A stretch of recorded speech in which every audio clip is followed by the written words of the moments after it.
अस्सलाम वालेकुम। आज हम एब्रेशंस की बात करेंगे। अब एब्रेशंस क्या होते हैं कि लेट्स सपोज कोई भी एब्रेशन ये होता है कि एक फॉर्म ऑफ इंजरी ही होती है, क्योंकि हम इंजरीज की एग्जांपल से पढ़े। मैकेनिकल इंजरी की फॉर्म होती है abrasion.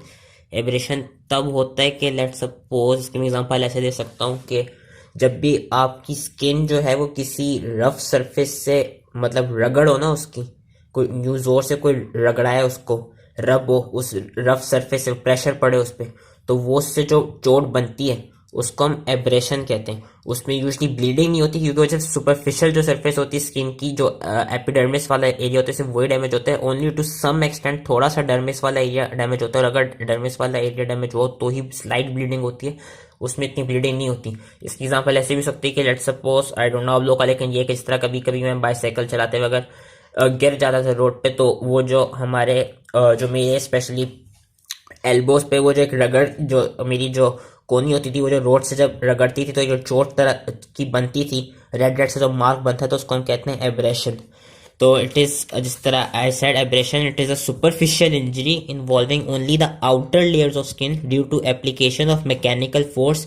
It bleed slightly and heals rapidly without scar. इसमें कोई स्कार फॉर्मेशन नहीं होती। स्कार फॉर्मेशन वो होती है कि जब कोई चोट बनी हो तो फिर जब वो हीलिंग हो रही होती है, फिर वहां पे एक स्कार बनता है, और कभी कभी जिस जगह पे चोट लगी होती है वहां पे स्कार जो होता है वो रहता है। तो इस वाली इंजरी में स्कार नहीं बनता। There is only slight bleeding plus oozing of lymph which dries up after death, making the abrasion firm, leathery or parchment like abrasions do usually extend into dermis causing slight bleeding। Importance इसकी यही है कि abrasions are caused by tangential dragging, वही के किसी चीज से रगड़ हुई हो, और friction force impacting upon the skin, friction और pressure between the skin and some rough object causes abrasion. अब इनकी मेडिकल लीगल एस्पेक्ट्स क्या हैं जो कि इंपॉर्टेंट है। मेडिकल लीगल एस्पेक्ट्स हमें फोरेंसिक में काफी याद रखने होंगे। इनके मेडिकल लीगल एस्पेक्ट्स हैं कि किसी को अगर कोई एब्रेशन हुआ हुआ तो उसको हम देख के बता सकते हैं कि उसकी साइट ऑफ इम्पैक्ट क्या है, कि उसमें कोई पॉसिबिलिटी है कि इंटरनल इंजरी हुई है या नहीं, वो हम आइडेंटिफिकेशन बता सकते हैं। कॉजिंग ऑब्जेक्ट की एक और तरह की एब्रेशन होती है, पैटर्न एब्रेशन, ये जो हम अभी आगे पढ़ेंगे। तो इसका हम किसी का एब्रेशन देख के हम उसकी टाइम ऑफ इंजरी बता सकते हैं, वो भी हम आगे पढ़ेंगे, एज ऑफ एब्रेशन, और पर्पस ऑफ इंजरी बता सकते हैं, एंड के उसकी एब्रेशन जिस तरह की हुई हुई है तो कैसे हुई होगी, उसकी डायरेक्शन ऑफ इंजरी बता सकते हैं। पर्पस ऑफ इंजरी में उन्होंने ये दिखाया है कि लेट सपोज कोई बंदा या बंदी या कोई पर्सन आपके पास आए, वो डेड बॉडी हो या नॉर्मल जिंदा हो, उसके अगर नेक पे कोई एब्रेशन हुई है तो इससे ये हम कंक्लूड कर सकते हैं कि उसको उसके साथ थ्रॉटलिंग करने की कोशिश की गई थी। थ्रॉटलिंग क्या होता है, जब किसी का गला दबा के आप उसको मार रहे हो तो उसको थ्रॉटलिंग कहते हैं। अगर किसी के नाक या मुंह पे एब्रेशन के मार्क्स हो तो उसका ये मतलब हो सकता है कि उसको स्मोदर करने की कोशिश की गई थी। स्मोदर करना क्या होता है कि जब आप किसी की नाक या मुंह कवर करके उसको कत्ल कर देते हैं ताकि वो सांस ले सके, तो आप बंदे की नाक और मुंह को कवर करते हैं जिससे उसको सांस लेने में मसला होता है, जिससे वो मर जाता है। उस प्रोसेस को हम स्मोदरिंग कहते हैं। तो अगर किसी डेड बॉडी की नाक और मुंह पे एब्रेशन आए हुए तो उससे हम ये डिड्यूस कर सकते हैं कि उसके साथ स्मोदरिंग हुई होगी। अगर किसी की थाइस या जेनिटल एरिया पे एब्रेशन के मार्क्स हो तो उससे ये पता चल सकता है कि उसके साथ रेप की कोशिश की गई थी या उसके साथ रेप हुआ था। अगर किसी के एनस पे एब्रेशन के मार्क्स नजर आ रहे हैं तो इसका ये मतलब है किसी के साथ कि उस बंदा या बंदी के साथ सोडोमी की कोशिश की गई थी। Sodomy is basically anal sex, anal intercourse को आप सोडोमी कहते हैं। एंड ऑल्सो एक एक्स्ट्रा नॉलेज के इट इज हराम इन इस्लाम। और लास्ट ये है कि ऑन बोनी प्रोमिनेंसेस से ये पता चल सकता है कि उस बंदे की फॉलो हुई थी। वही जिस पे मैंने एग्जांपल दी कि जिस तरह मेरी कोनी पे जब भी आप लोगों ने अगर साइकिल चलाई होगी, साइकिल चलाते हुए एकदम से जो गिरते हैं, अगर कोनी पे वो जो चोट लगती है कि वो गिरे तो फॉल हुई है, तो उससे ये उसकी मतलब उस सिग्निफिकेंस उसकी ये है कि अगर किसी भी बोनी प्रोमिनेंस पे एब्रेशन आए हुए तो उसका ये मतलब हो सकता है कि उस बंदा कहीं से गिरा होगा, उसकी फॉल हुई होगी। एज ऑफ एब्रेशन, अब मैं आ जाते हैं कि मेडिको लीगल एस्पेक्ट है कि आप टाइम ऑफ इंजरी बता सकते हैं। तो वही कि आप एब्रेशन को देखेंगे, फिर उसको देख के आप पता कर सकते हैं कि इसको ये चोट कब लगी होगी या कितना अरसा पहले लगी होगी। अगर तो वो बिल्कुल लाल रंग का है तो उसका मतलब है कि ये भी फ्रेश एब्रेशन है। अगर वहां पे रेड स्कैब बन गया, स्कैब क्या होता है, it is a collection of injured epithelium, dried blood और सीरम एंड लिम्फ।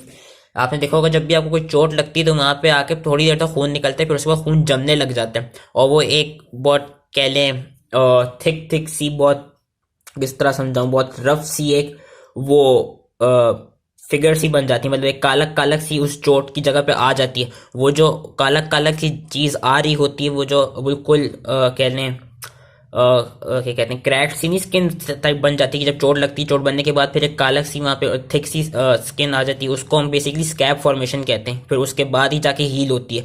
तो अगर किसी की एब्रेशन की जगह पे रेड सा स्कैब प्रोड्यूस हो गया तो उसका मतलब है उसको 12 से 24 घंटे पहले उसको वही उस पर वो इंजरी इन्फ्लिक्ट की गई होगी।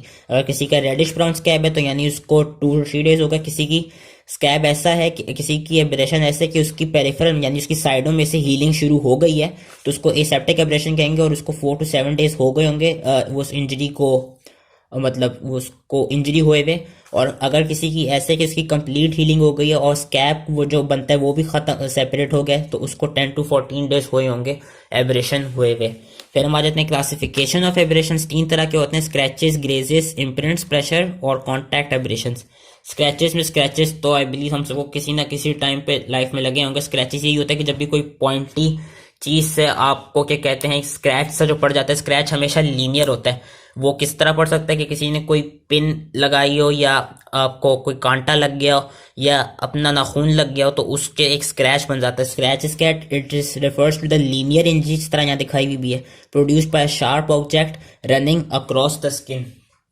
और इसकी डायरेक्शन वही मैंने कहा मेडिको लीगल एस्पेक्ट क्या है, आप डायरेक्शन ऑफ इंजरी कॉज बता सकते हैं। इसमें आप डायरेक्शन कैसे बता सकते हैं कि लेट्स सपोज कि ये कोई वो वेपन है और वो यहाँ पे आके मुझे इस तरह लगी तो एक लीनियर सा स्क्रैच बनेगा। अब कैसे बता सकते हैं कि आप स्क्रैच से कि किस तरह किस डायरेक्शन में वो जा रहा था, तो उस तरह बता सकते हैं कि लेट्स सपोज अगर यहाँ से यहाँ मुझे किसी ने स्क्रैच लगाया है तो होगा क्या, जहाँ पे जाके एंड किया होगा ना उस जगह पे आपका जो एपिथेलियम होगा स्किन का वो पाइल्ड अप हो जाएगा, और जिस जगह पे वो पाइल्ड अप हुआ होगा उससे पता चल जाएगा कि अच्छा यहाँ पे जाके स्क्रैच खत्म हुआ था, यानी जो डायरेक्शन ऑफ इंजरी वो इस साइड से हुई होगी। K as the causing object carries the torn epithelium in front of it, therefore the direction of scratch is indicated by sharp edge without tags initially and heaped up epithelium at the end। कि let's suppose अगर ये बंदा है, इसको pin से हमने इस तरह करके मारा तो उसकी जो ये वाला एरिया होगा ना, यहाँ पे इसके हम जब देखेंगे मैग्नीफाइंग ग्लास से कह सकते हैं देखेंगे तो हमें नजर आएगा कि यहाँ पे जो एपिथेलियम है वो आपस में कलेक्टेड हुआ है, हीप्ड अप हुआ है।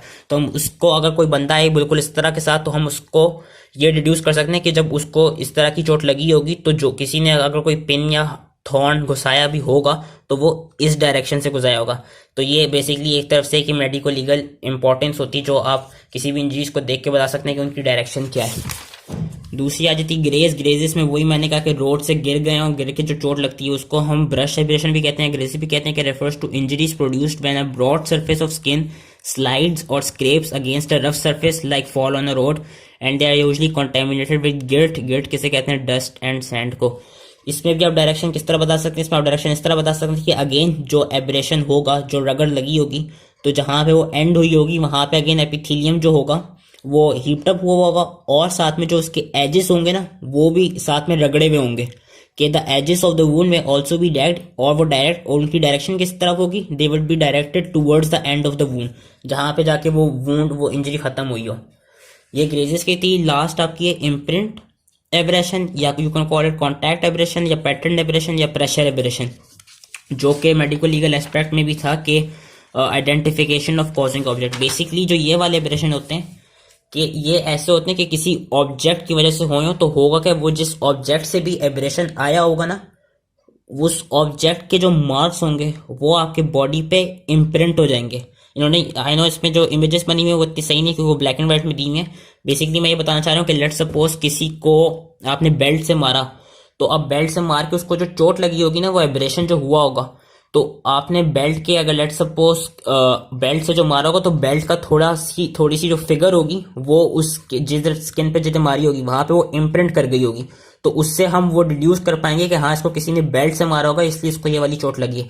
उस तरह के एब्रेशन को आप कॉन्टैक्ट एब्रेशन या प्रेशर एब्रेशन या इम्प्रिंट एब्रेशन कहते हैं। इसकी इन्होंने एग्जांपल्स दी हुई है। इसकी इन्होंने इवन तो डेफिनेशन जो लिखी है वो थोड़ी समझने में मुश्किल यही होगी, पर इसको मैंने उर्दू में इसी तरह समझा दी कि it refers to injuries produced as a result of direct impact और प्रेशर ऑफ और contact with some object which while crushing the cuticle stamps a reproduction of its shape, मतलब वो अपनी शेप बना देता है, and surface marking upon the skin. कि it is of particular importance in forensic setting is the fact that abrasions can retain much of the surface characteristics of the object that caused the wound. Example से दी हुई है कि let suppose किसी को अगर फांसी दी गई थी, किसी को हैंग किया गया था, तो उसकी अगेन उसको उसकी जो गर्दन होगी वहां पे लाइगेचर मार्क्स नजर आएंगे। क्या उसकी वो रस्सी, जिस रस्सी से उसको हैंग किया गया था उस रस्सी के मार्क्स नजर आएंगे। थ्रॉटल अगर किसी को किया गया था, किसी का गला दबाया गया था, तो उसकी गर्दन पे अगेन हमको जिस बंदे ने भी गला दबाया होगा उसके थंब मार्क्स और उसके जो नाखून होंगे, अगर नाखून बड़े हों तो वो वाले मार्क्स नजर आ रहे होंगे। बाइटिंग, अगर किसी को लेट्स सपोज कुत्ते ने काट लिया तो बहुत मतलब सिवियरली नहीं, लेकिन कुत्ते ने अगर किसी को काटा तो वो बाइट मार्क्स भी हम जो तीत, जो कुत्ते के तीत जो होते हैं उसके मार्क्स नजर आ रहे होंगे। तो वो जो उस मार्क से वो जो एब्रेशन बना होगा ना, उस एब्रेशन को हम नाम देते हैं पैटर्न एब्रेशन या प्रेशर एब्रेशन। बीटिंग में अगेन वही व्हिप मार्क्स में नहीं बताया कि किसी को अगर आपने बेल्ट से मारा हो तो वो बेल्ट के जो, या डंडे से मारा हो तो वो जो डंडे की जो फिगर टाइप होती है वो उसकी स्किन पे इम्प्रिंट हो जाएगी। गन शॉट इंजरीज में वही वही के मसल मार्क्स बन जाएंगे, जो बुलेट होती है उसके मार्क्स। और व्हीकुलर एक्सीडेंट्स में भी यही कि जो गाड़ी की ग्रिल होती है या रेडिएटर होता है, या लेट्स सपोज किसी के ऊपर से आपने गाड़ी चढ़ा दी हो तो वो जो टायर के मार्क्स होंगे वो वो मतलब बॉडी पे जहाँ पे जिस जगह से भी टायर उसके ऊपर से गुजारे होंगे तो उधर टायर के मार्क्स नजर आ रहे होंगे। वहां पे उस एब्रेशन को हम देख के बता सकेंगे कि अच्छा इस बंदे के ऊपर किसी ने गाड़ी चलाई थी। तो ये एग्जांपल्स थी। फिर लास्टली आपकी आ जाती है एंटी मार्टम एब्रेशन और पोस्टमार्टम एब्रेशन में आप डिफ्रेंशिएट कैसे करेंगे। Postmortem after that, anti mortem before that. Again जो इसमें ज्यादा इंपॉर्टेंट एंटी मार्टम वाला ये, क्योंकि जो एंटी मार्टम एब्रेशन होगा इट वुड बी मॉइस्ट, क्योंकि उसमें ब्लीडिंग हुई होगी और यूजिंग ऑफ सीरम होगी। वेरस पोस्टमार्टम में ब्लीडिंग वगैरह नहीं होगी क्योंकि वो ड्राई रहेगा, उसकी सरफेस ऐसे होगी। स्कैब फॉर्मेशन अगेन, क्योंकि इसमें ब्लीडिंग होगी इसमें स्कैब फॉर्मेशन होंगी। On drying surface is covered with scab, versus postmortem में स्कैब फॉर्मेशन नहीं होगी and it appears yellowish and translucent. Margins कैसे हैं कि ब्लड और congestion of vessels in the dermis under the site of injury, versus इसके जो margins होंगे एब्रेशन के वो शार्पली डिफाइंड होंगे, क्योंकि अगेन यहाँ पे कोई अंदर आपकी वो सर्कुलेशन हो नहीं रही है तो स्कैब फॉर्मेशन नहीं हो रही। तो अगेन आपको वो कोई वाइटल रिएक्शन बेसिकली ये है कि स्कैब फॉर्मेशन होती है। तो इसमें सिंस पोस्टमार्टम में आफ्टर डेथ आपकी सर्कुलेशन रुक जाती है, तो इसको अगर कोई एब्रेशन हुआ भी होगा तो it would be sharply defined compare to ante mortem abrasion which would be blood. और उस पर अगर वो उसने क्या कहते हैं डर्मिस तक एक्ट किया हो तो उसमें वही कंजेशन ऑफ वेसल्स नजर आ रही होंगी। हिस्टोलॉजिकल एग्जामिनेशन क्या होगी, it will give evidence of vital reaction, whereas postmortem वाली will not give evidence of vital reaction and vital reaction is your scab formation. फिर दो और एब्रेशंस जो आपके आ जाते हैं, फैब्रिकेटेड और नैपी। फैब्रिकेटेड एब्रेशन क्या होते हैं, वो एब्रेशन जो बंदा खुद अपने आप पे लगाता है किसी और पे इल्जाम लगाने के लिए कि इसने मुझे मारा है। तो an abrasion fabricated on the body by oneself, या किसी और से खुद अपने आप पे लगवाता है अगेन किसी और पे इल्जाम लगाने के लिए, उन तरह के एब्रेशन को हम कहते हैं फैब्रिकेटेड एब्रेशन। और नैपी एब्रेशन क्या होते हैं, नैपी एब्रेशन बेसिकली बच्चों में देखे जाते हैं कि जिनको पैम्पर वगैरह बांधा होता है, कि अगर वही जोर से बांधा हुआ हो तो उनकी जो स्किन होती है वो वहां पे उस जगह से एक्सकोरिएट कर जाती है, तो उस वजह से उनकी स्किन वहां पे मतलब खराश सी वहां पे प्रोड्यूस हो जाती है।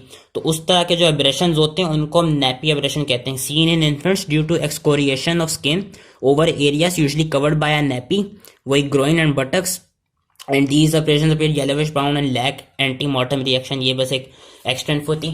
सो that was all related to abrasions. I hope ये इजीली समझ में आ गया हो एंड थैंक यू।